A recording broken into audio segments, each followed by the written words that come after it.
Welcome to the Neutral Podcast, where we discuss paving the way to a sustainable tomorrow. I'm Nate Helbach, your host, founder, and CEO of the Neutral Project, a sustainable real estate development company.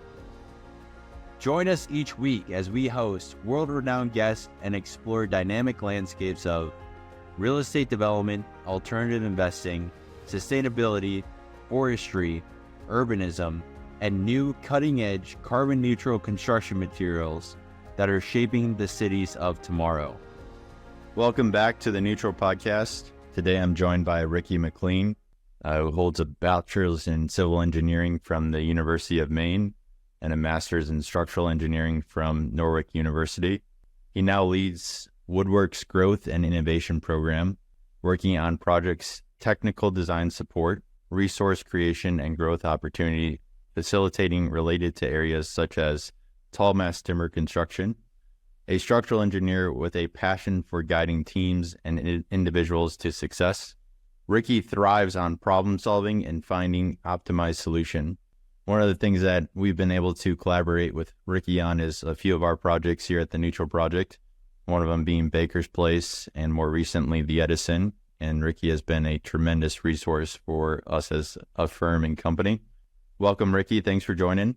Maybe you could give us just a brief kind of background on yourself and how you got started in the industry. Absolutely. Yeah, thank you, Nick, for having me. Happy to be here and talk with you and your audience.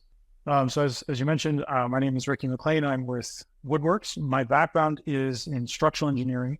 So prior to WoodWorks, I'm located in Vermont, and I worked for a small structural engineering consulting firm, working on a variety of projects, not just wood, and certainly mass timber wasn't really a thing at that time, not in the U.S. anyways.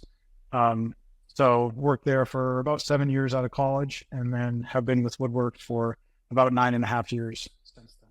And when you started with WoodWorks, was it in the position you're in today, or was it in a different capacity? The roles evolved over time for sure. Are kind of the core things that I work on and the team that I'm a part of is more of like behind the scenes aspect of the technical support that we provide. So we have a team. WoodWorks is a national nonprofit, and we have a team of we call regional directors. So people out in the field, there's somebody close by, no matter where you are in the U.S., there's somebody close by to you, and we provide free one-on-one project-specific support and assistance on lightwood frame projects, as well as mass timber and heavy timber projects. And then my role is more behind the scenes, so providing technical help and support to all of those regional directors. And then, like, as you mentioned, the way that you and I have worked together and your team has been through your projects, specifically tall mass timber projects.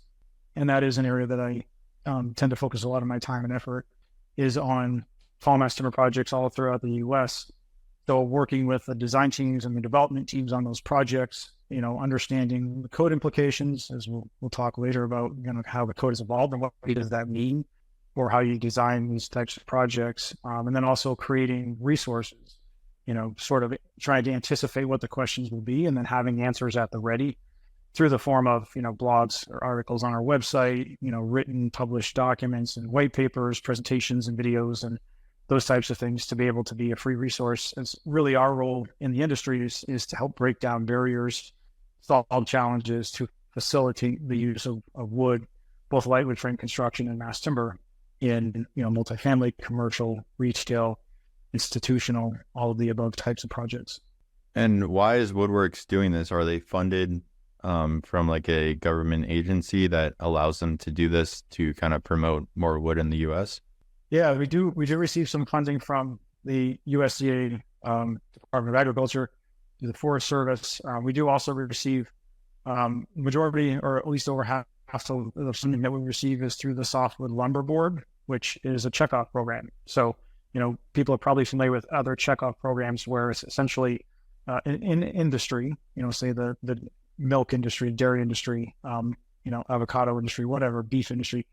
They have a self-imposed tax on all of the individual producers of those products. So now we're talking about softwood lumber producers, and all of that money is pooled together and for the greater good of representing and promoting the use of wood in construction.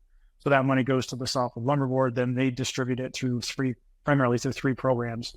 that being us, WoodWorks, as well as the American Wood Council, who deals with the codes and standards and really making sure that wood has appropriate representation in those codes and standards. And then the third organization that they funded is called Think Wood, who does a lot of really good educational pieces, getting the word out to architects and engineers and contractors, but also the general public about using wood in construction. And then we're also funded by a number of individual wood products manufacturers. So companies that produce, plywood and OSB, produce I-joist, engineered wood products, and also produce mass timber products. Interesting. Yeah, I mean, it's been a great resource for us and definitely has pushed us further along in our journey in mass timber. Well, going into segment 2, talking a little bit about code compliance, which I think is kind of a big discussion, which maybe some don't necessarily like to talk about because it maybe is a boring topic, but I think it's actually quite exciting when it comes to mass timber because we've had this kind of revolutionary change in our code as of 2021 with the 2021 IBC. But maybe, I know you know more about this than I do, maybe you could give us just a brief background on what changed in the 2021 IBC and how that positively affected mass timber. Yeah, for sure. And I think to put it in context, like as far as the building code changes with mass timber, it's to me, it's really interesting and fascinating how rapidly the codes have changed. So to put some context and kind of to contrast it with, people often talk about the fact that construction as an industry is very slow to change, right? So to put some of that into context, I mentioned I've been with WoodWorks for about 9.5 years. I joined September of 2014, and I mentioned that specific date because it was like that month or maybe the next month that the 2015 IBC was published. And so the IBC is updated every 3 years. And the 2015 IBC was the first version of the code that even basically recognized CLT as a building material, as an allowable building material.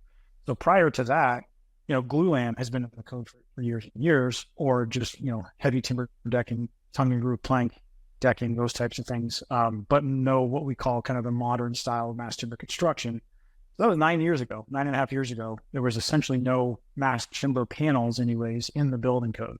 So that started in 2015, 2018, there weren't significant changes really for mass timber. And then the 2021 code, which you mentioned, was the introduction of 3 new construction types 4A, 4B, and 4C that allow, previously you can only do 5 or 6 stories of mass timber construction, depending on occupancy.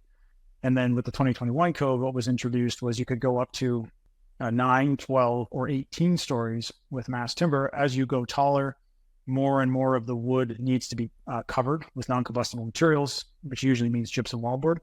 Up to the highest one, the 18-story one, all of it had to be covered. In the 2021 code, 80% of the timber ceilings also needed to be covered.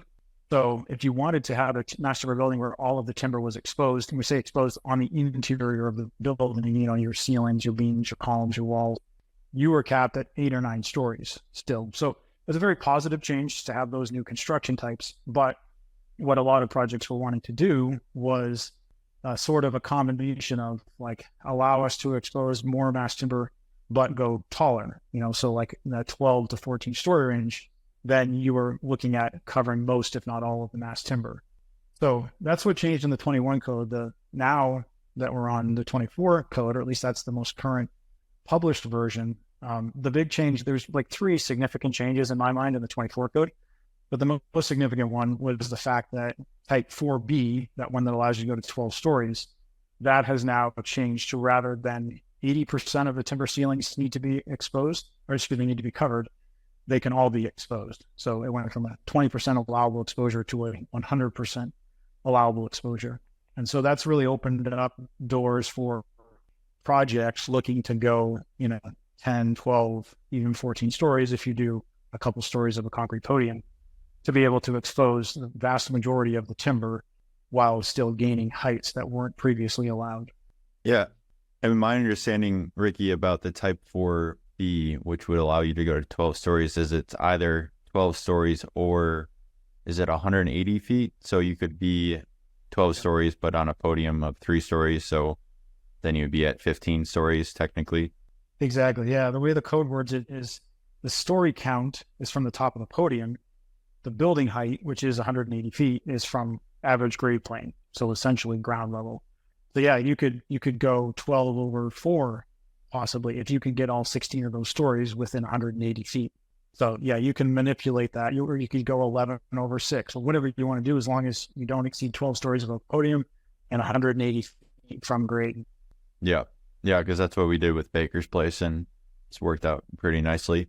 What are kind of some of the nuances that you have seen specifically between the 2021 and 2024 IBC, which I know was just recently published, that are positive for mass timber as an industry? Yeah, the one that I just mentioned, the Type 4B exposure limits, is the big one. There was a change it's actually the IFC, which is the International Fire Code. There was a fairly significant change there too, which affects how tall mass timber projects are built. It doesn't really affect in the end what they look like. Specifically what I'm talking about is on top of mass timber floor panels in a 4A or a 4B building. So that's up to 18 or 12 stories. The top side of the mass timber needed to be covered, still does need to be covered, with what the code says is a minimum 1-inch thick non-combustible topping. And that main reason that provision is in the code is to ensure that the mass timber on the top side of the floor isn't contributing fuel to a fire in a fire event. So it's just a non-combustible topping. It's not contributing to the fire resistance rating, technically, of the mass timber floor assembly, at least in most cases. But it's just there to cover the timber and create a non-combustible surface. So what the code used to require, the 21 code used to require, is that topping had to be placed sequentially with timber erection, no more than 4 floors below the active level of timber install. So if you're building, say, a 11-story mass timber project, let's say you're erecting level 10, levels 1 through 6 should have already had that, or you're in the process of installing on level 6, that 1-inch thick plus non-combustible topping layer. And a lot of times that's like, a gypcrete layer, a level rock layer, or something like that, where usually you wouldn't install that until much later in the sequence of the project, because, you're working in those units. Say you're multifamily, you're working in those units, you're installing partition, you're doing electrical, plumbing, all of that stuff before you would typically pour this non-combustible topping. So it required a very significant shift in sequencing, which has, had some significant impacts on cost and schedule. So what the 24 code says is that you still have to have that 1-inch thick non-combustible topping, but you don't have to install it sequentially with the timber installation. So it can follow later on in the project. It does still need to be there in the end, but it doesn't have to be in that no more than 4 floors below. So that's, I think, to me, the other significant change. The third one with the 24 code was, if you do have both mass timber exposed ceilings and mass timber exposed walls, previously you had to separate those by at least 15 feet, meaning you couldn't have a condition where you have an exposed ceiling, butting up to at a corner an exposed timber wall. You had to separate those by 15 feet. So meaning like 15 feet of ceiling had to be covered by gypsum wallboard or something like that. Now that in the 24 code, that requirement's gone away. If you do have 2 sections of exposed mass timber walls at a corner or adjacent parts of a room, those do still need to be separated by 15 feet. But wall to ceiling, that separation has also been has been taken out of the 24 code. And what is the cause for some of these changes? Like, is there just new research coming out that's proving out some of these fire code issues, that they're more safe, or are we just finding out more about, hey, this is practically not really reasonable for the code to require? Yeah, really good question, because I think it's key to assessing, are these changes safe? I mean, the answer is yes, and it is born out of testing. So the 21 code, one of the most significant factors that influenced how those code provisions took shape was a series of full-scale fire tests on a mass timber structure. It was a 2-story mass timber structure built inside of a lab just outside of Washington, D.C. These tests were taking place in 2017. Basically, they built what mimicked a multifamily dwelling unit, loaded it up with a lot of combustible contents like furniture and cabinets and other things to mimic a very high fuel load in a multifamily occupancy. Ran a series of 5 fire test simulations, different portions of exposed wall, ceiling, etc. And then that informed the 21 code changes. But knowing that there was a lot of interest in exposing more of the timber in 4B and potentially in 4A, a second round of full-scale fire test was run. This was done in 2020. This was done at the Research Institute of Sweden. Again, two-story CLT, compartment tests. This time it was done outside as opposed to inside of a lab. There were some questions around the first round was like, what about, how do openings affect this? How do wind affect this? So the second round of fire tests evaluated those things, but more specifically evaluated a new generation of adhesives for CLT. One of the concerns that had been brought up first time around was a generation of adhesives that some, but not all CLT used, which could exhibit what was called heat-induced delamination, or some people call char fall-offs, where as the underside of a CLT panel is exposed to fire, fire works its way through that first lamination, hits the adhesive line, and part of that first lamination then falls off. That exposes fresh wood, which can then reignite or have a new growth phase of the fire. Whereas what you would want to have is that you have the initial flashover and then it's consistent decay of the fire. So because of all of that, the adhesive requirements in the CLT standard, it's called PRG 320, were changed to have a new, it's called a medium scale fire test to evaluate adhesives and make sure they didn't allow that. So the second round of full-scale compartment tests in Sweden that I mentioned used that new generation of CLT adhesives, another series of fire tests there, and which were successful. So that data then was used to help justify the 24 code changes that we've talked about. And that testing that you're referencing, that's RISE testing? It is, yeah. That's the RISE testing. Okay. And just for the audience, we'll link that testing in our show notes. So if you want to dig in more and geek out on this topic, you're more than welcome to in the RISE testing.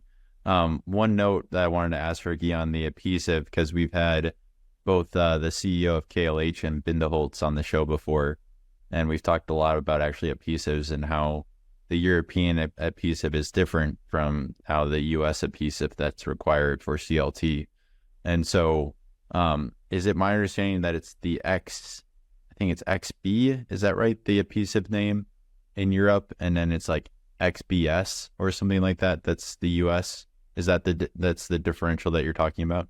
Yeah, there's a few different types of adhesives, that not types, but two different, kind of depends on the brand, the manufacturer of the adhesive itself, depending on what the name is. But you are correct. There are some differences in European standards for the adhesive used.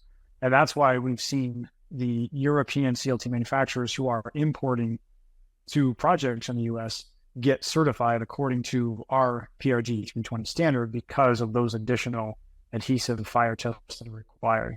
Because they basically have a different requirement in Europe versus now in the US. That's interesting. Yeah. Moving on to maybe something still related to code, but a little bit different in regards to the authority having jurisdiction. So who's actually approving these buildings on a local level? And I know we both had some difficulty and challenges with this, with both the city of Madison and others, but we've also had, I think, a lot of positive events with like the city of Milwaukee really getting excited about mass timber. But I know one in particular that you wanted to touch on was your experience with the city of Frisco in Texas. And maybe you could just give us a little anecdote on that. Yeah, for sure. So that specific example is the Type 4B project in Texas. And, this comes up a lot where it's a project is looking ahead to, say, the 21 or the 24 IBC, knowing that the building that they want to do is prescriptively allowed according to that future code, but then the jurisdiction that they're working in has not yet adopted that future version of the code. So I think in some cases there's an anticipation or an assumption that just because a future version of the code allows this, that their jurisdiction should, without questions asked, if you will. And sometimes there's some surprise when there's pushback from those AHJs. And I think it's really important for people to understand where the AHJ is coming from. Mass timber is not the only thing that they're looking at or working on. They don't get into the nuance of the RISE fire test, for example, unless they're asked to. Whereas, like you and me and others in the industry kind of know those things much more deeply because we work in those things on a day-to-day basis. So a lot of times it's just making sure, not going in with those assumptions, but making sure that you're asking the questions to understand, start a dialogue early, ask the questions to understand what are their concerns, questions, challenges. Do they foresee any issues? What information should our team provide them to make sure that their concerns are addressed? So the one that you mentioned, the one in Frisco was very much that. It was, they have a very kind of framework for how they adopt the next version of the code. And it's a multi-year process where they're assessing all of the code changes and then taking the time to go through each of them and making sure that they and their entire staff, this is the fire department, the department of I can't remember the specific name in Frisco, but, basically the building permit department, approvals department, to make sure that they understand what is the justification of these changes. Are we on board with them? Do we understand the data, et cetera? So, in that case, it was, again, meeting with them, understanding what that timeline and that process looks like. If we're really going to ask them to accelerate that process just for this project, then let's make sure that we're providing them with all of the information that they want to see. It's also not inundating them with information that may not necessarily want to see or have the time to go through. So it is kind of a balance of making any and all information available to them, but not overwhelming them with information that may not be as relevant as the types of information that they're looking for. So in the end, it was a very successful project. The HJ was great to work with. Primarily, the design team was involved, but we were just helping provide some of that data as well. David Barber was instrumental in those conversations as well. That's awesome. That's great to hear David was involved. David, for our audience, is our fire code engineer that we've been using for all of our projects from AirUp, who, if you need a fire code engineer, he's definitely the guy.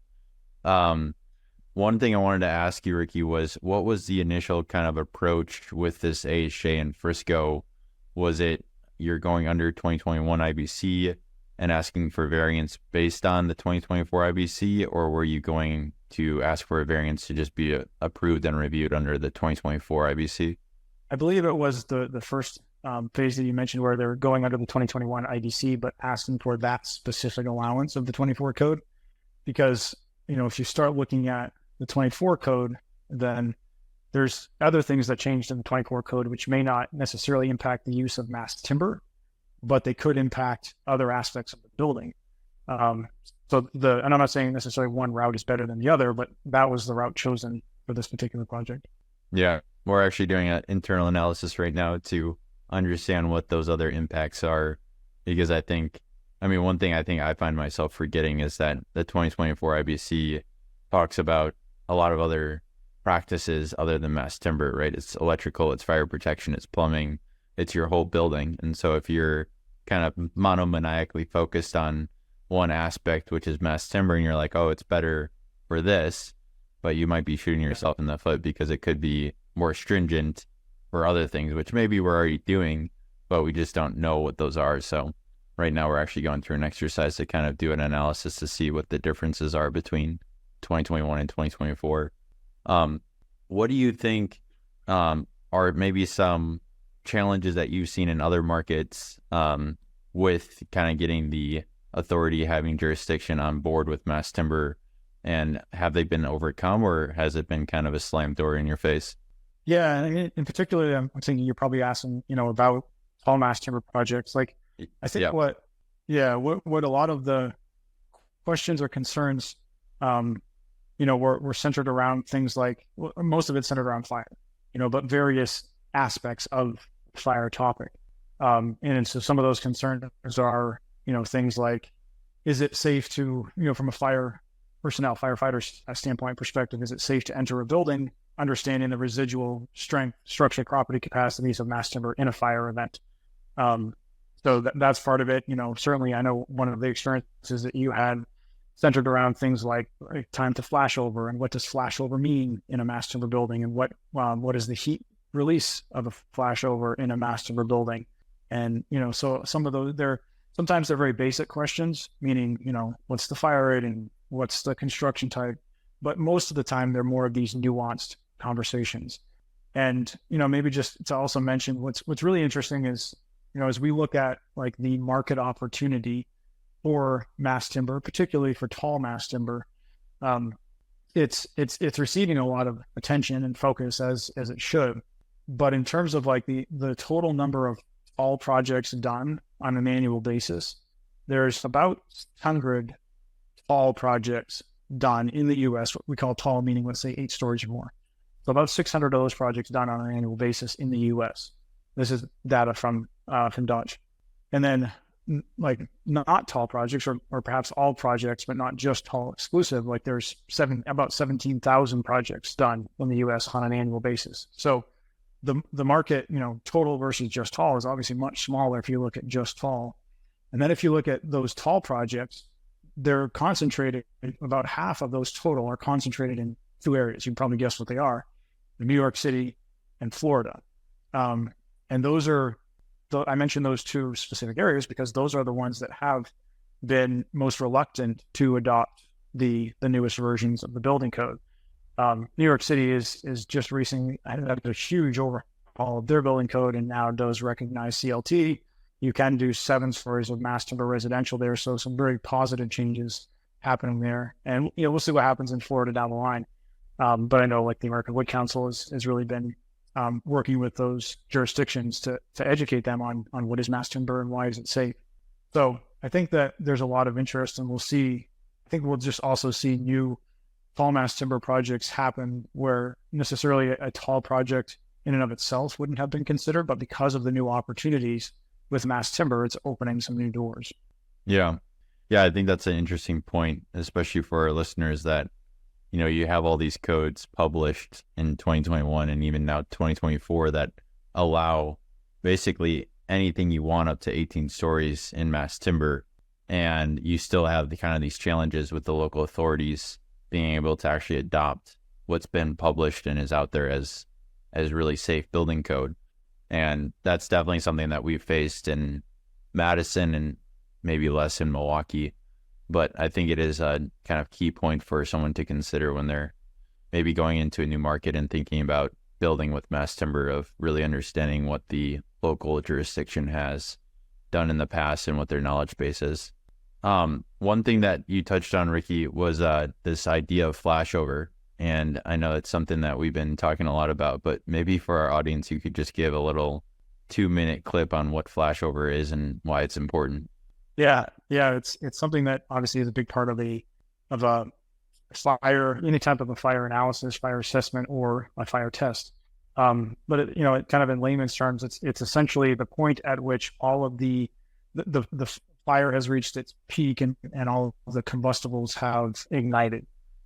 So it's usually, there's a lot of interest in what's called time to flashover, meaning from the time that the fire starts to this point when it's kind of at the peak and the combustibles have ignited, how long does that take? And you can look at a mass timber building versus some other building, maybe a non-mass timber building, but a building with a lot of combustible finishes.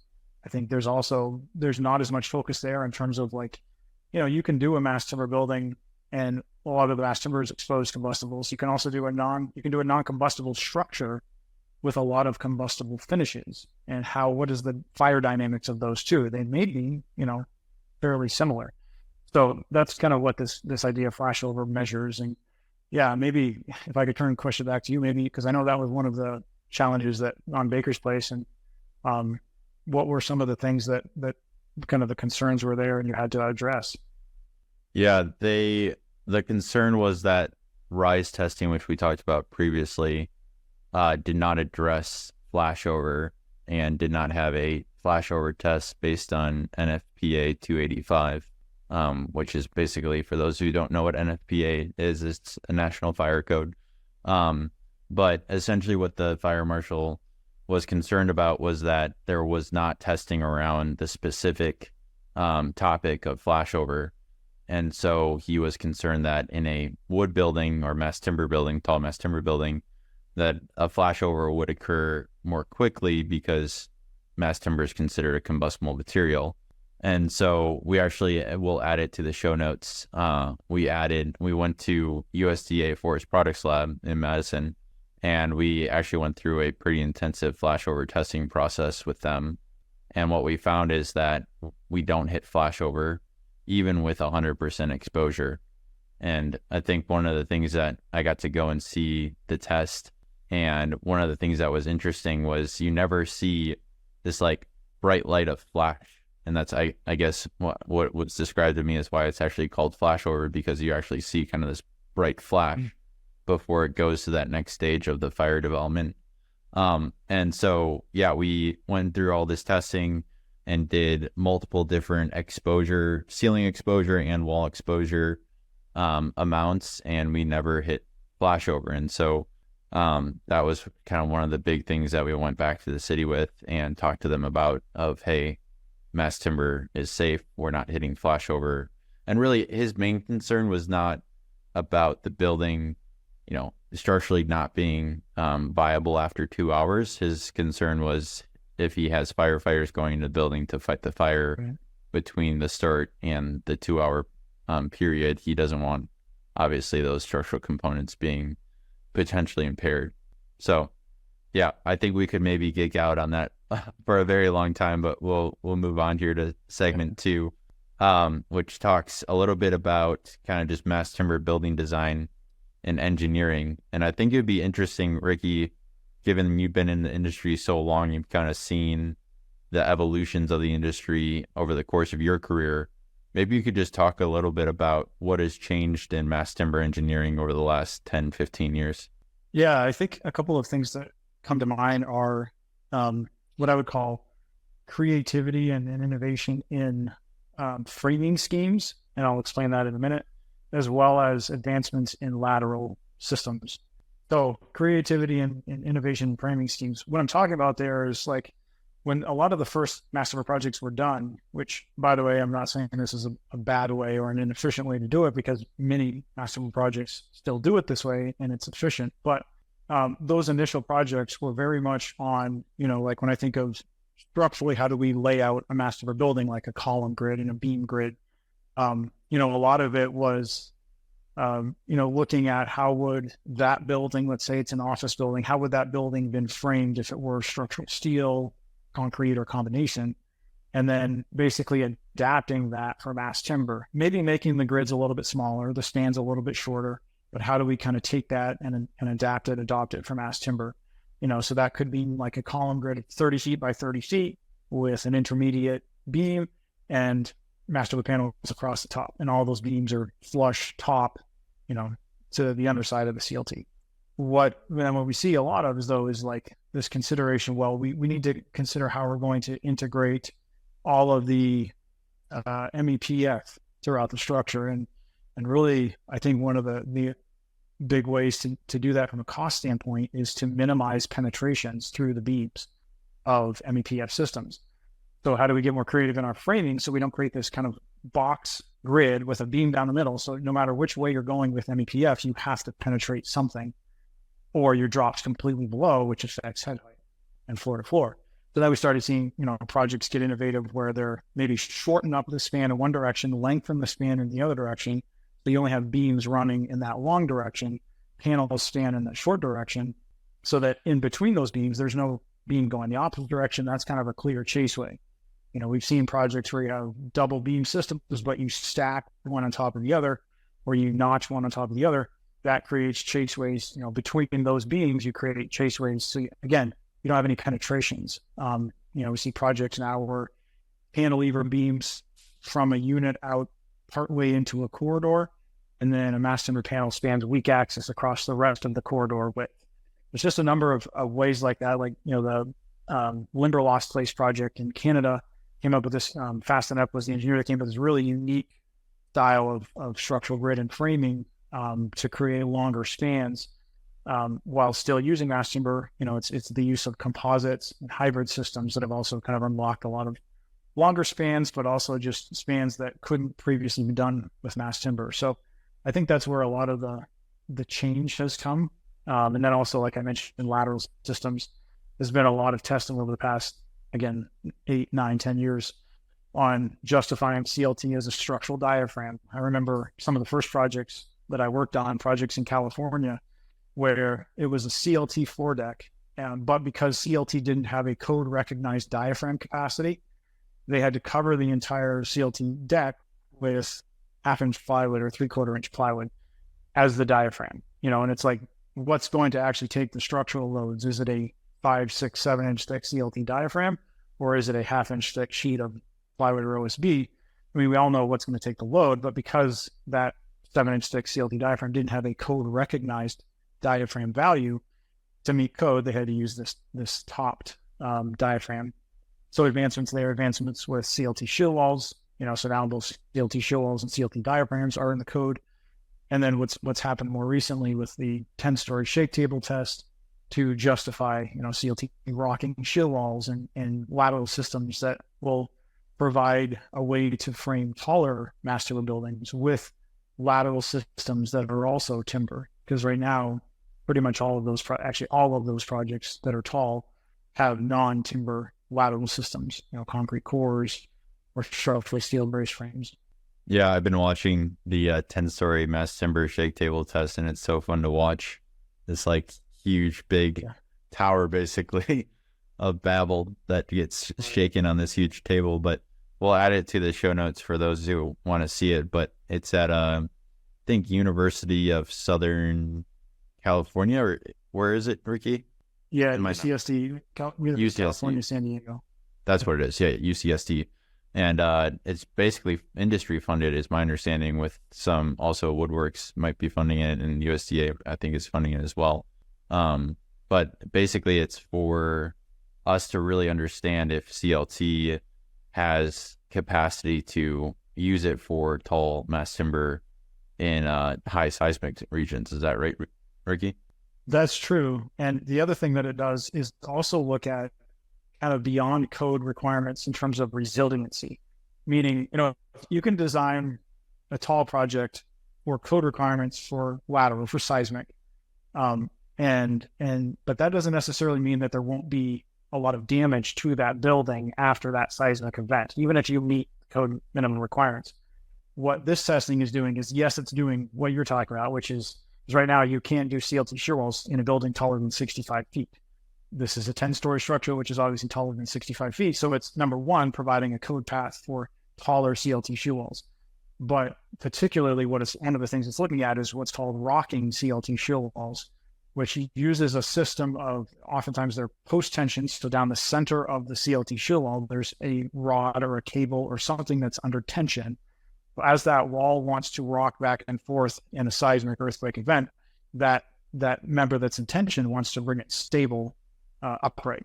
The other aspect that these rocking shear walls have is at the ends of the shear wall, there's steel brackets. They're kind of like U-shaped brackets. Depending on the system, they look slightly different. But essentially what they're doing is, as the wall deflects, they're taking up that deflection in those steel brackets. So it's not like the CLT shear wall is starting to split apart as it deflects back and forth. It's the steel brackets at the end of the CLT shear wall that start to dissipate the energy of the system by yielding or deforming the steel within those brackets.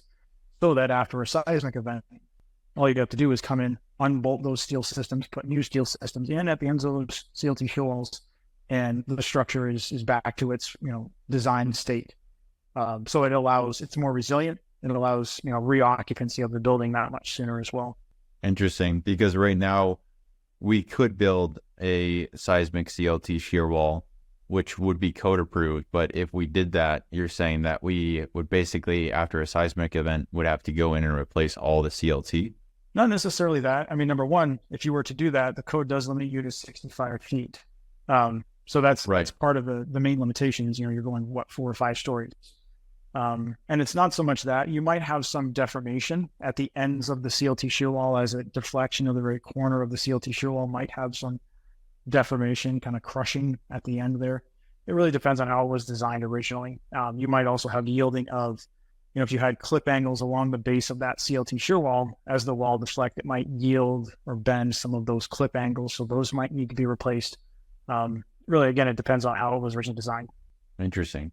Yeah, it'll be really cool to see how that project progresses. One thing I know you've been working on, and you posted about this on LinkedIn, is some iterative design tools for structural engineering of mass timber. And a few that you included were the Fastinet product, the Equilibrium product, that actually Equilibrium's our structural engineer for a few of our projects, and then the timber product and a few others, which we'll include in our show notes. But maybe you could just give us a little like insight into why you think it's useful for engineers to use these tools and what tools maybe are really useful for certain applications? Yeah, it's kind of funny. That's one of the most commonly asked questions we get for some reason, particularly during webinars. Like we host a monthly webinar and inevitably we'll get like 10 questions typed in. Like if somebody's presenting about a project they worked on, what software did you use to design the mass timber in this building? I think engineers, we kind of like to geek out on how do we use technology to streamline our processes, which, I mean, it makes a ton of sense. If you can do so in a way that, number one, you have to understand what's going on under the hood of the software. But if you do, then using these tools can be a very efficient way.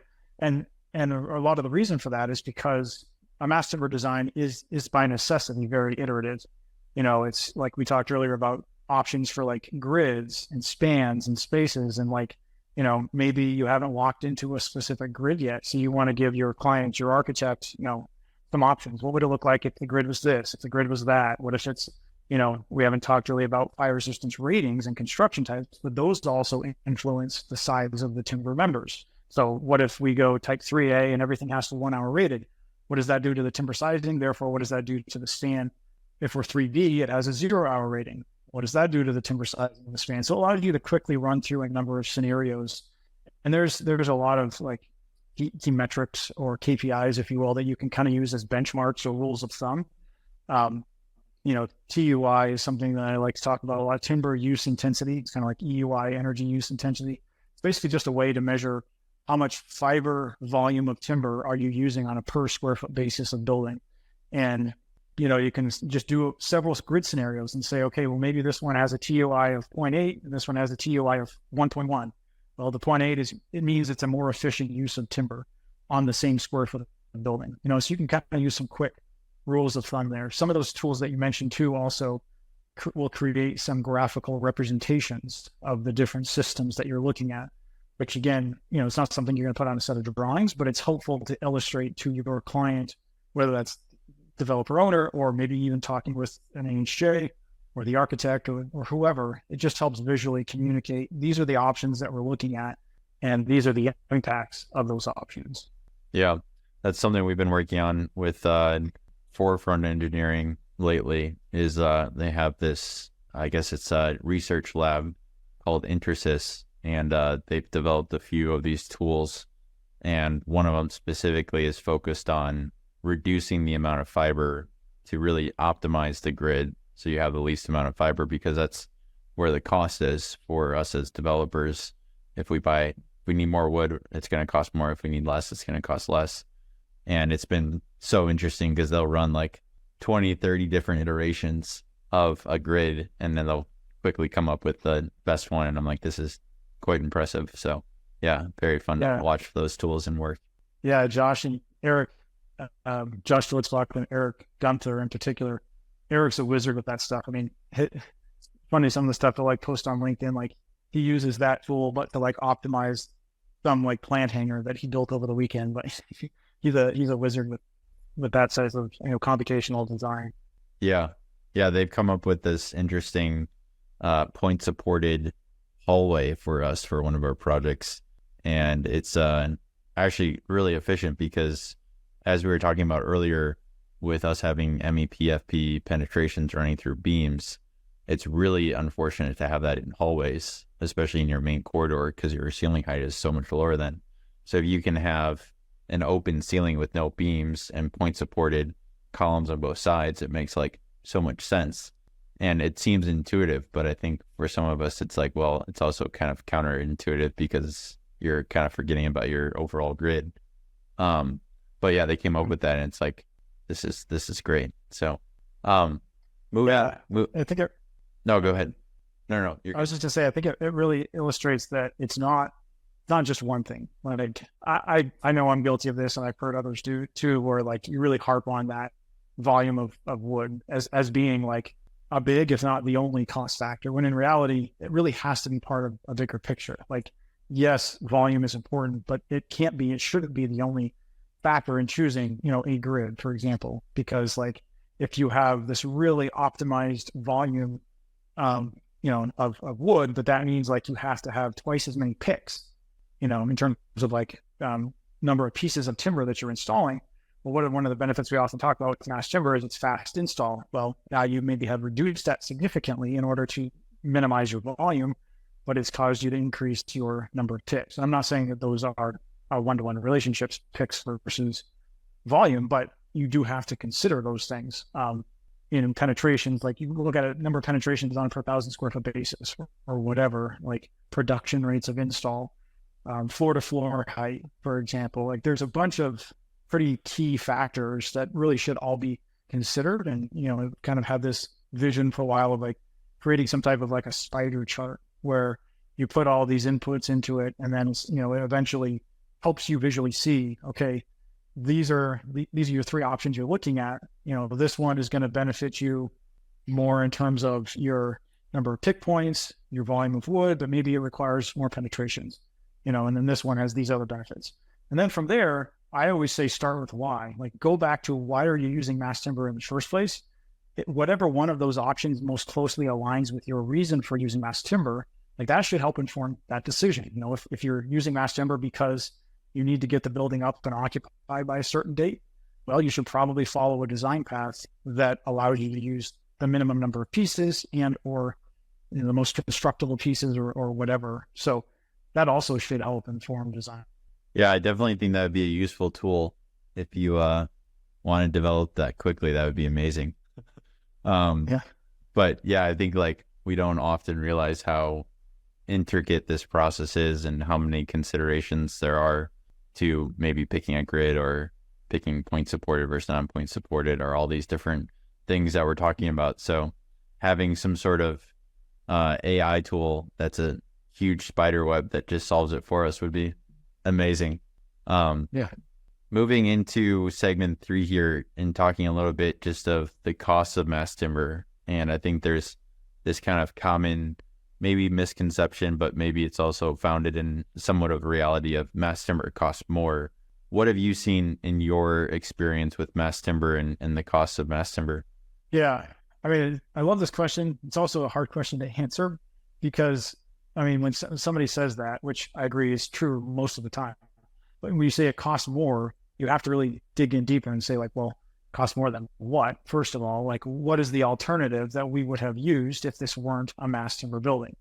And that's a very different conversation if we're looking at a 2-story, 10-unit affordable housing project versus if we're looking at a 14-story luxury housing project or anything in between there. Obviously those are, you're evaluating different alternatives, first of all. So you have to compare it to what would the alternative framing system have been if it were not mass timber, first and foremost. Now, let's say we are comparing to post and beam system, because that's what most mass timber most of the time is post and beam as opposed to like a bearing wall system. So, we're comparing to, let's say, steel or concrete or a combination. Okay, well, now we can say, how much does this beam cost as timber versus how much does this beam cost as steel versus how much does this beam cost as concrete? Like if we just look at the material costs, most of the time, mass timber is going to be more expensive, and sometimes significantly more expensive. But then we also have to look at, again, like we talked a minute ago, like start with why. Like, why are you using mass timber? What potential benefits is it affording your projects? And some projects, honestly, like there aren't benefits associated with using mass timber, at least not through the client. I'm not saying that there aren't benefits at all, but like if the client isn't one that values the sustainability aspect of mass timber, if they have cheap on-site labor, if, there's a number of other factors that go into it, like maybe mass timber is not a great option for them. But for other projects where you can leverage the exposed aesthetic of the mass timber, that's a value add, that's a market differentiator, that's a distinction point. And maybe that's something if you're a university project that you're using as a recruitment tool to get students to come to your campus. If you're a multifamily or an office developer, that's a differentiator tool where probably there aren't many, if any, other mass timber buildings like yours in your city, in your market. So you market the project as such, just aesthetically, let alone, factors like biophilia, sustainability, speed of construction. I was talking with somebody recently and they kind of pointed this thing out sort of tongue in cheek, but I thought it was actually a good thing to kind of stop and think and talk about because most people don't. And that is, we often talk about the speed of installation with mass timber, and it usually is, 25 to 30% faster install than other structural systems. It's not a faster install because it's wood. It's a faster install because it's prefabricated, specifically that. And then also it might be a faster install because of the size of the elements that we're using, right? Those elements are fabricated for a specific location on a specific project. And especially for panels, those are usually large panels, maybe an 8-foot by 50-foot panel or something that's covering 400 or 500 square feet. And it takes 15, 20 minutes to install that panel. So it's the fact of large elements that are prefabricated that unlocks and facilitates this fast install, which again goes back to what we talked earlier about with number of pick points, is a heavy influencer on cost. So those are some of the main things to consider. It's what is the material cost, but then are you saving anything on the install? Are you saving anything on a smaller crew? Are you saving anything on foundation? It's a lighter weight building material. And the answer to those depends on the project. So I'm not saying the answer is always yes. It does depend on the project. So that's kind of like the potential savings bucket. And then there's also the potential value bucket. What value potentially is mass timber bringing to this project? And again, that could be a sustainability value. It could be a market differentiation value. Maybe you're looking to sell the building 5 years after construction, and the residual value of the project is higher. It has lower cap rates maybe than other projects in the area. All of those things really need to be factored into the cost of the mass timber, right? The analogy I often use is when you're buying a car, most people, when they buy a car, they just look at the price. But if they were being holistic about it, they would say, okay, first of all, yes, what's the cost of the car? But then what is the chance that this car versus the other car is going to need a bunch of repairs along the way? What is the potential resale value of this car versus that car? How much fuel do each use, and how much am I going to spend on each? To basically get this holistic picture of cost and value, and then from there make an informed decision. Yeah, I think that's something people kind of forget about, is they narrow this equation down to what is the cost of the mass timber structure versus its counterparts like steel and concrete. And they kind of forget about all these other nuances that might come with using mass timber. Like, I think one of the big ones we actually found that I don't think it's been talked about a lot is that when you use mass timber, especially now with 2024, if you're in type 4C or type 4B, you can expose 100% of your structure if you want. And you'd never do that with steel and concrete. I mean, you'd never see, for sure in multifamily and probably even in office, a exposed concrete ceiling, and especially in luxury. And so the gypcrete gypsum board of it, basically reducing that, is actually significant. So on our project, we did an estimate and it was $380,000. And so it's like that goes a long ways towards the maybe premium of the pure mass timber structure. And it's, as you said, a big cost benefit for us, because now we have this beautiful ceiling that's biophilic that hopefully will keep tenants in their units longer, because there's not other buildings like this in Madison. And so, yeah, it's just like, how do you actually equate all these kind of very nuanced benefits that do have financial value to like simplifying it down to just concrete versus mass timber? And I don't know if you found a good way to kind of demonstrate that to other developers. Yeah, it's difficult because, you obviously understand that very well, but the challenge is in trying to communicate that with developers who may not, either because they don't know mass timber just in general, or they may not either know or trust, for lack of a better word, that those values are real and that they will be there. And of course, there are some unknowns for sure. Like you were saying, using mass timber, we think will help keep tenants in their units longer. Well, it's possible that, it doesn't, or maybe it just doesn't in one particular project or one particular tenant, So there's always risk involved with those things for sure. But it's understanding, I like to use this, the idea of keeping what's the potential upside big, and then what's the potential downside low. Based on what we've seen, we have a series of business case studies on our website that really provide a lot of granular financial data and financial returns on completed mass timber projects, to try to, again, create that trust in developers that, yes, these values that we talk about with mass timber are real and can be achieved and accomplished. Yeah, I think we'll be contributing to that database. I think you're working on a case study with our team for Baker's Place that we actually address some of these issues. So maybe we can add a little bit more detail there to really address some of the more nuanced questions. Yeah, it's great. One thing I know that does cost more that we haven't solved yet is insurance. And insurance, I think, is probably even slower moving than codes, which is saying something. But right now, what are you seeing kind of in the insurance space for both builder's risk and permanent insurance costs? Yeah, no doubt a challenge for sure. We do see a lot of questions, and most of them are related to builder's risk insurance, course of construction insurance. And they center around a couple of things, like going back when these challenges with insurance started, 5, 6 or more years ago. A lot of the challenges were because at the time, mass timber was so new. It's still new, but it was so new at the time that insurers weren't making a differentiation between mass timber and light wood frame construction. So they were underwriting all mass timber projects as if wood is wood. So, that was the first challenge. And a lot of underwriters have moved beyond that, where they understand mass timber is different, performs different, in terms of fire and whatnot structurally. So the challenge, though, is that I think a lot of projects go into looking to start construction, and they've carried a line item budget for builder's risk insurance. And because, they see mass timber as more on par with a non-combustible structure. And it certainly is combustible. I'm not saying it's that, but like there might be a perception that it's more similar to non-combustible than it is to light wood frame construction. So because of that perception, they assume that the builder's risk rates are going to be in line with mass timber construction. And from an insurance industry perspective, that's just not the reality at this point in time. Most quote good builder's risk rates for mass timber are still 3 to 4 times what they are for a non-combustible structure. So it's better than light frame, but it's nowhere near actually being at non-combustible rates. So that's the first thing I would say or suggest is carry an appropriate budget for builder's risk insurance for mass timber projects. Also, start the process of obtaining insurance for mass timber projects.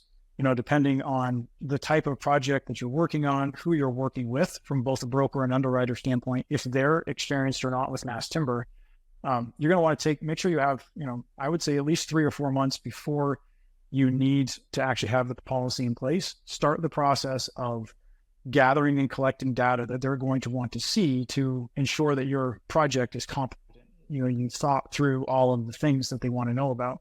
There are several good questionnaires out in the industry, like Zurich has a mass timber questionnaire on their website. We have a mass timber questionnaire on our website, the WoodWorks website for insurance.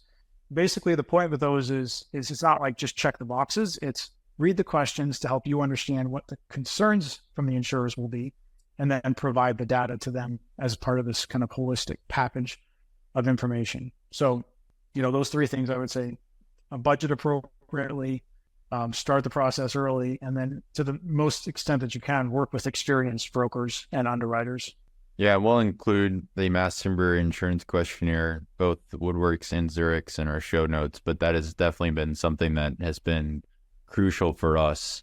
And I think we've been a little bit more fortunate in seeing about probably 2 to 3 times what the combustible or concrete rate would be on our mass timber projects. And I think it really has contributed to us filling out the questionnaire, answering the questions, and then actually getting some of our design professionals involved early on, as Ricky's saying, with Zurich and other insurers, to have them really understand what we're actually building. Because a lot of the tall timber buildings, they're actually hybrid buildings. Like, I think people maybe misunderstand that we're not just all mass timber, there are concrete and steel elements.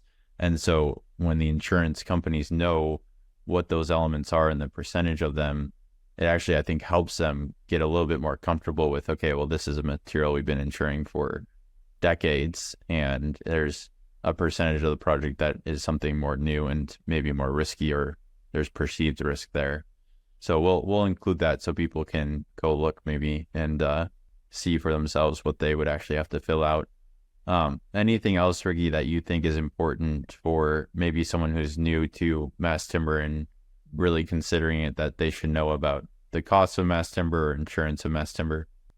Yeah, I think that because of the point in time that we're at, where the number of manufacturers, it isn't so large or so many that you can't get to know them on some level, whether that's just becoming familiar with all of the information on their websites. I'm talking about mass timber manufacturers, mass timber supply chain.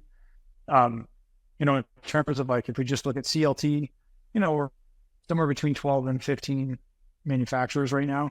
And so it's not too cumbersome to, like I said, get to know them, whether that means, reach out to them, have a conversation, understand their product offerings, at the very least, browse their websites, because that's going to be helpful when it comes to getting into more of the nuts and bolts of design. They each might have slightly different member sizes that they can produce, fabrication, CNC capabilities, different species of wood they use, different, structural grades.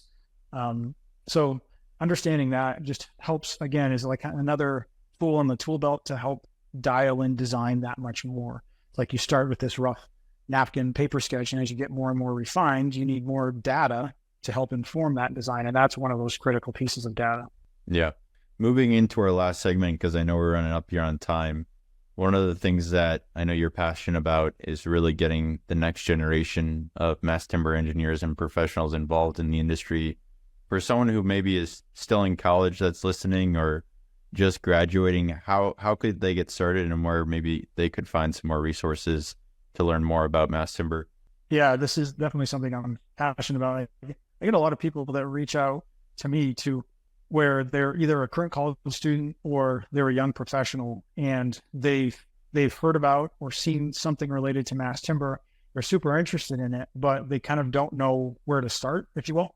Like, let's say they're working at an engineering firm, and, they're just starting out, and their firm doesn't have an active mass timber project. So, what can they do? And there's really a number of things that people can do. If anybody's interested in, I've gotten the question a lot, so I put together kind of this standard response that I'll be happy to send to anybody. But, I think it's a combination of two things. Number one, educate yourself. There's so many resources out in the industry so that to help you learn about mass timber. What is it? How is it used? How is it designed? Don't wait until, like I use the analogy, you don't wait to start saving for your house down payment until it's under contract, right? You start doing the process of saving ahead of time. So when it's time to do that, you're ready to go. I would say the same exact thing with mass timber. Don't wait until you have a project on your desk that's mass timber. And it's like, oh, now I guess we're going to figure out now how to design a CLT diaphragm. Like, sure, can you do that? Yeah, but why not start now, gaining the tools necessary so that when it's time to do that project, you're ready. Or perhaps even because you demonstrate to somebody else that you've gained those tools, they might then turn to you and say, oh, you already know how to do this. Let's start with this person. So you might actually even help attract some business for your firm if you demonstrate a level of competence using mass timber. So there's a number of resources out there. Certainly the WoodWorks website has a lot of resources on mass timber. And again, if anybody's interested, I'm happy to point them in specific directions. So that's the first thing. And then the second thing is to just really understand that the mass timber industry is very broad, meaning, you can work on mass timber projects for anything from architecture and engineering to construction, to development, to finance, to insurance, to fabrication, to forestry. And I know I've missed probably 10 other potential occupancies and occupations. So really understanding kind of what your particular interests are and how can you plug into mass timber through those. So there's a lot of opportunity out there for sure. And just welcome people to kind of write down some specific goals. Where do they want to go? What is a particular interest to them? And then from there, assess how might they plug into mass timber. Yeah, and I think you had a LinkedIn post that mentioned the top 5 resources, which I'm sure that there's a lot more than just 5, but we'll include those 5 resources in our show notes. So if you are interested in learning more about mass timber, you can go click those or even reach out to Ricky. But Ricky, if someone wanted to find you, how could they reach out? Yeah, for sure. For me personally, I'm very active on LinkedIn. So just check out, Ricky McLain on LinkedIn.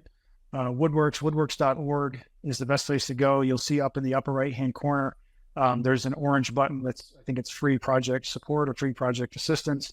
If you click on that, you'll be redirected to basically find our local WoodWorks regional director close to you.